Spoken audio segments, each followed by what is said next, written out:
So today's video we're going to be showing you how to do a damp test on your caravan, and we're also going to be recommending a little cheap damp tester to try yourself, and it's just a budget one if you don't want to go for the big expense of what we tend to use, which is Protimeter Survey Masters. Hit the subscribe button, hit the like button and drop us a comment in the comments, and let's get on with the video.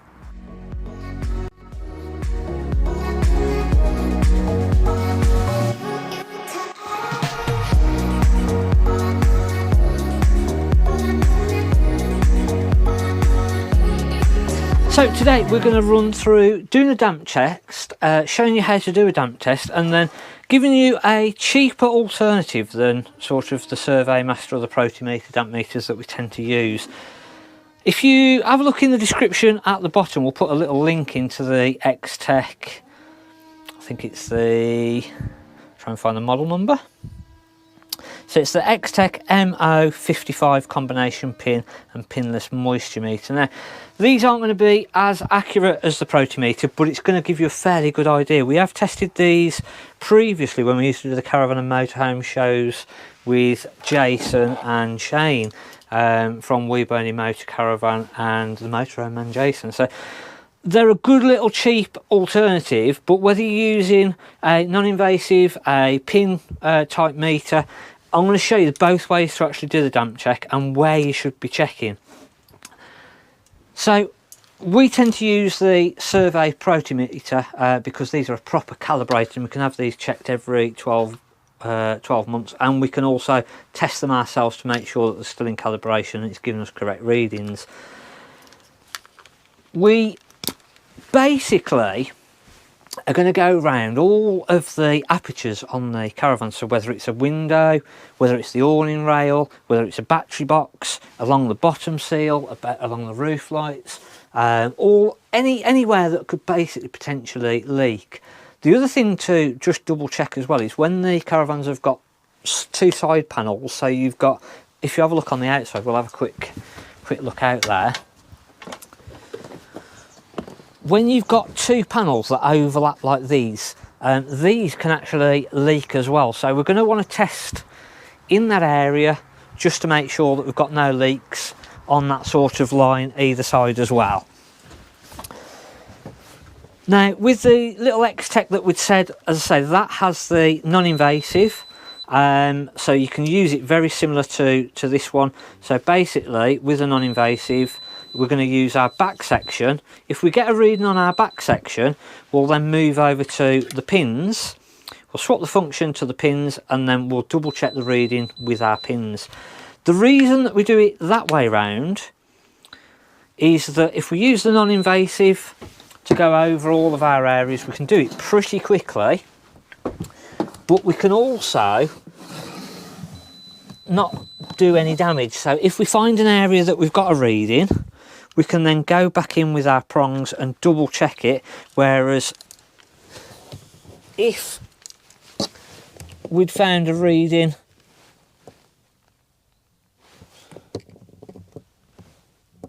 so we can double check that. If we found an area that was wet and was damp and was sort of really soft, and we was just to be going around with all of our pins, the chances are we're just going to go straight through the wallboard, which probably isn't a bad thing, to be fair, because then it's sort of the wallboarding would be that soft that it needs replacing. But for us, when we're doing a customer's caravan, we tend to use the non-invasive. We don't do any damage, and then if it is an area that's completely rotted through, it's not our fault that we've sort of put a big hole in the side of the caravan. So we'd always say do your non-invasive first, go around, and then what you'll sometimes find is with the non-invasive, it might pick up a metal strut. So normally around blinds, around the tops of the doors, you'll tend to find sort of any metal within the bodywork, and it'll give us a reading. So what we then do is on this one, we'll swap over to our prongs, and then we'll double check that area with our prongs, and that then is basically checking the front of the boarding and just making sure that if we have got a reading, that basically it was just down to a metal fixture within the panel rather than actually any damp. Also, we will tend to do the prongs around the windows because if we can't get the back section of the damp meter in, which we can there, to be fair,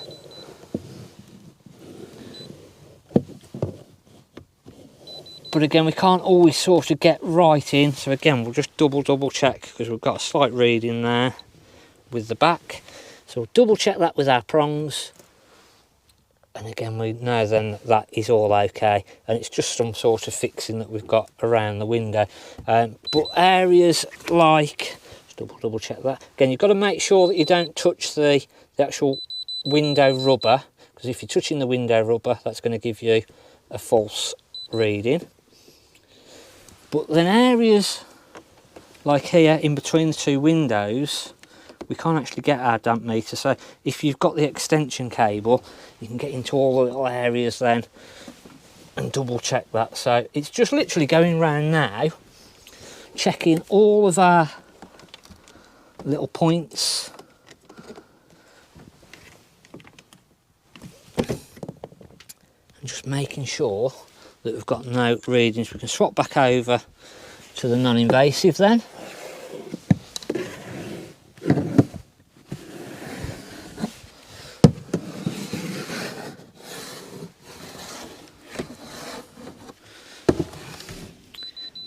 Again, as I say, normally around the windows exactly the same.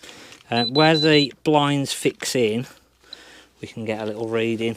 So we'll just go back in, double check it with the prongs. And again, usually if you've got actually a damp sort of there, you'll be able to feel it. You'll be able to feel where the boarding is quite solid. And then if you've got an area where you've got high readings, if you actually feel it and push your hand into it, you'll feel that the sort of, it does go a little bit softer. Again, just at the bottom of that window, I can't get the non-invasive section in, so double check it. Try not to bash your head in.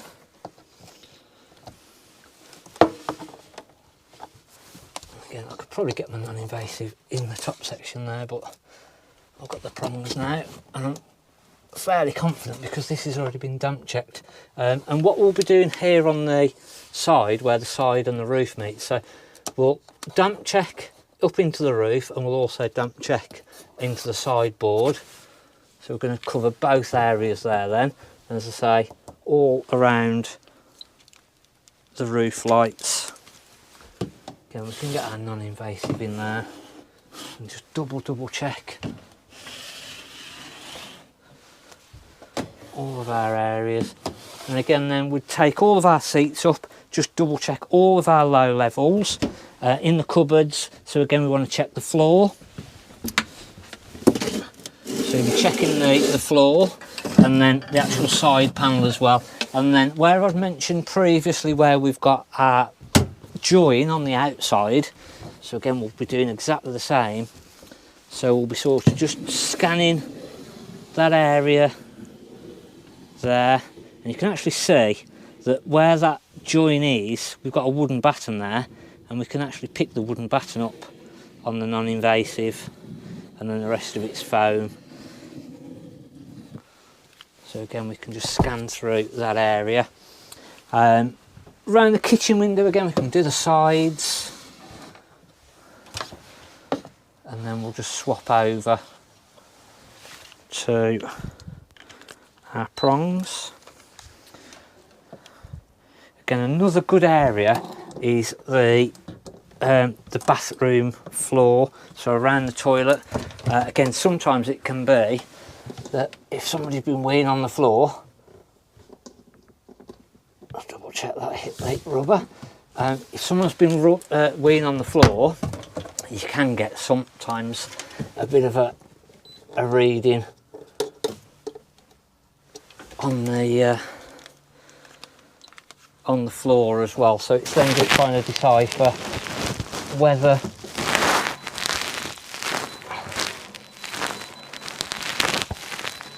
again we'll just go back in with the prongs there. It's trying to decipher whether we've got wee on the floor or whether we've actually got a leak. So we've got a very slight sort of 18% there. So what we'd do in an area like that when we've got a slightly higher than normal, where everything else has sort of been 8s and 9s, and we've got two readings there.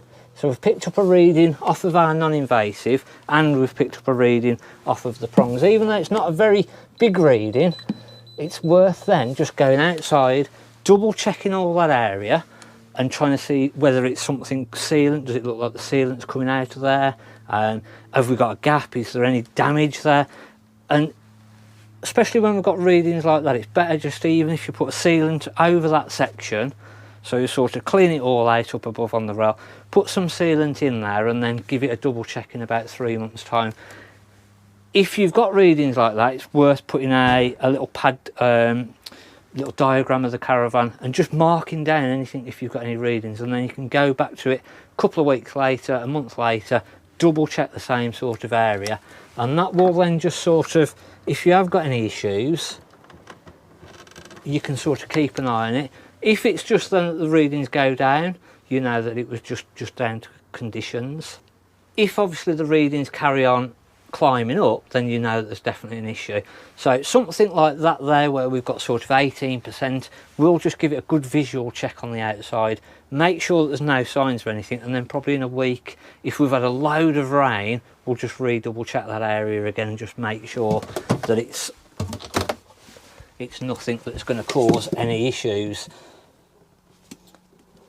And again, it's worth going round sort of every couple of months and then just making sure, as I say, that if you do get anything, actually do something about it. The amount of people that we have when they've coming in for the part exchange with the caravan, and they'll say, oh yeah, we had it serviced 12 months ago, and the service chap said that we've got a bit of a leak there, but we didn't think anything about it, and now it's a massive issue.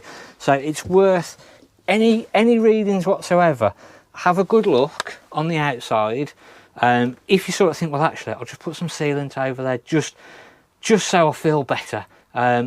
Recheck the areas, double check it every couple of months.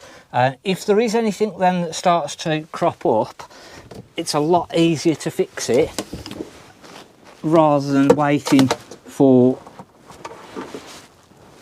it sort of to really show in a big, it's rotted all the wall board away. It's then a big expensive job to fix that, whereas a little bit of sealant on the outside and you sort of go, actually, yeah, I just need to get that awning rail resealed. It's stopped since I put that on, or I've kept an eye on it and it's not getting any better, it's not getting any worse. It's just an area that I'll keep an eye on now.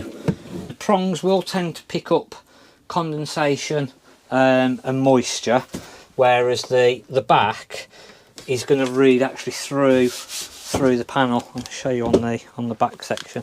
So if I put that there and then put my hand at the back, you'll sort of see that when I put my hand at the back of that, it actually picks my hand up. So that section there isn't just reading what's on the surface, so it doesn't matter whether that was all completely wet.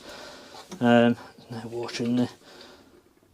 No. Even if that was completely wet, the non-invasive section won't actually pick that up because it's just reading through the material and what's actually behind there. So, which is why sometimes when we've got a metal fixing, it'll pick the metal fixing up, and then we have to go in with the prongs just to double check that.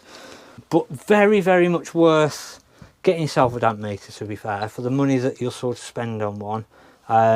Just running through, even if you do it every 3 months, keeping a little record then if you get any readings anywhere, and then again you can keep on top of it. If it's sort of that you go, right, I've had the same issue now for 3 months in that area, it seems like it's getting a little bit work, you can just get it booked and get that fixed, and hopefully it's going to be a lot cheaper than leaving it for another 12 months. Hopefully that's given you an idea of sort of how to do a damp check, the areas to check, an option there for a cheaper damp meter. As I say, there'll be a link in the description where you can go through to Amazon and get one of those. Thanks for watching on Mark at the Caravan Place.